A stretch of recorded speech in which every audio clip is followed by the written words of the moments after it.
તાજા સમાચાર તમારી ભાષામાં મેળવવા માટે ડાઉનલોડ કરો ગુજરાતી મિડ ડેની એપ।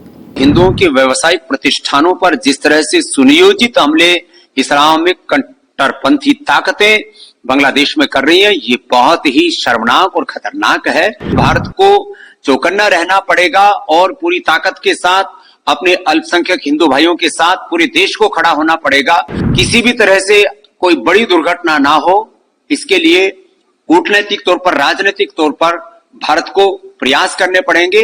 भारत का पक्ष और विपक्ष एक साथ इस मुद्दे पर खड़ा हुआ है और किसी भी हम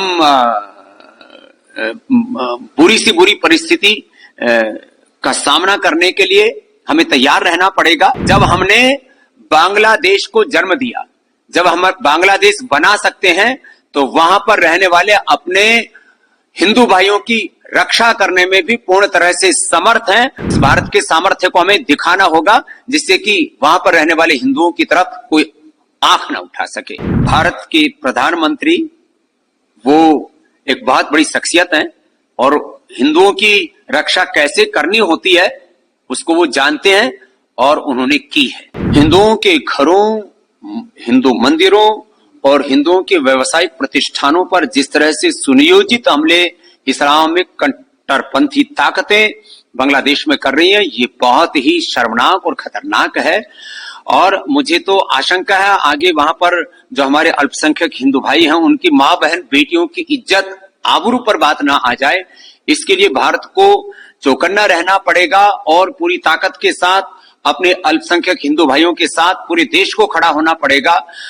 किसी भी तरह से कोई बड़ी दुर्घटना ना हो, इसके लिए कूटनैतिक तौर पर, राजनीतिक तौर पर भारत को प्रयास करने पड़ेंगे।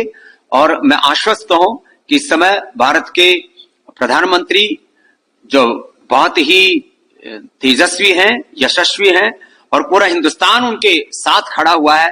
पहली मर्तबा मैं देख रहा हूं बहुत वर्षों के बाद, करीब 2-3 दशकों के बाद, कि भारत का पक्ष और विपक्ष एक साथ इस मुद्दे पर खड़ा हुआ है और किसी भी हम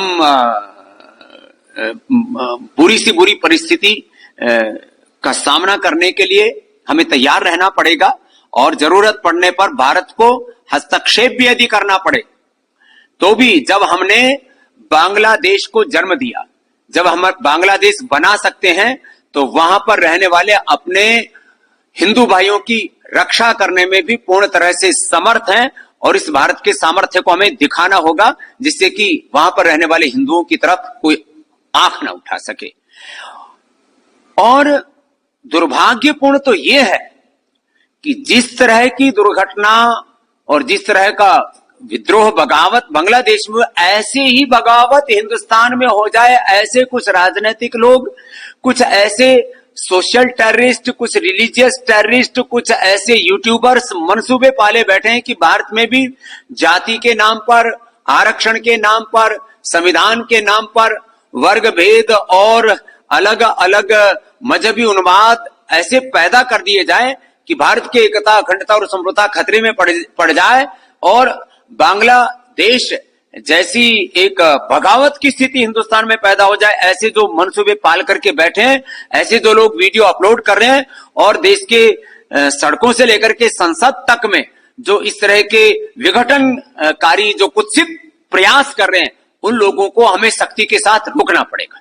पूरी दुनिया में जैसे यहूदी लोगों पर कोई अंगुली नहीं उठा सकता, क्योंकि पूरी दुनिया के यहूदी एक है, ताकतवर है।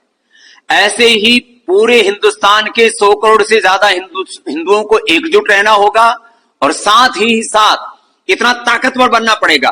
जब मुट्ठी भर यहूदी लोग ताकतवर होकर के और यूनाइट होकर के पूरी दुनिया में अपने आत्मसम्मान और स्वाभिमान की रक्षा कर सकते हैं, तो हम हिंदुओं को भी एकजुट होकर के अपने 100 करोड़ से अधिक हिंदुस्तानियों की और जो पूरी दुनिया में हमारे करोड़ों हिंदू जो अल्पसंख्यक हैं अलग अलग देशों में, वो भी करोड़ों की संख्या में, उनकी भी हमें रक्षा करने के लिए संगठित रहना पड़ेगा, प्रतिबद्ध रहना पड़ेगा और पूरी ताकत के साथ राजनीतिक तौर पर, राष्ट्रीय तौर पर और वैश्विक तौर पर उनके साथ खड़ा होना पड़ेगा। सरकार को हस्तक्षेप करना चाहिए।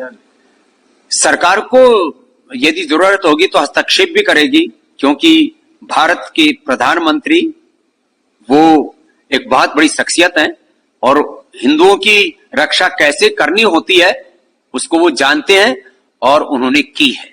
સબસ્ક્રાઇબ કરો ગુજરાતી મિડડે. બેલ આઇકોન પર ક્લિક કરીને મેળવો તમામ વિડીયોના ડાયરેક્ટ નોટિફિકેશન.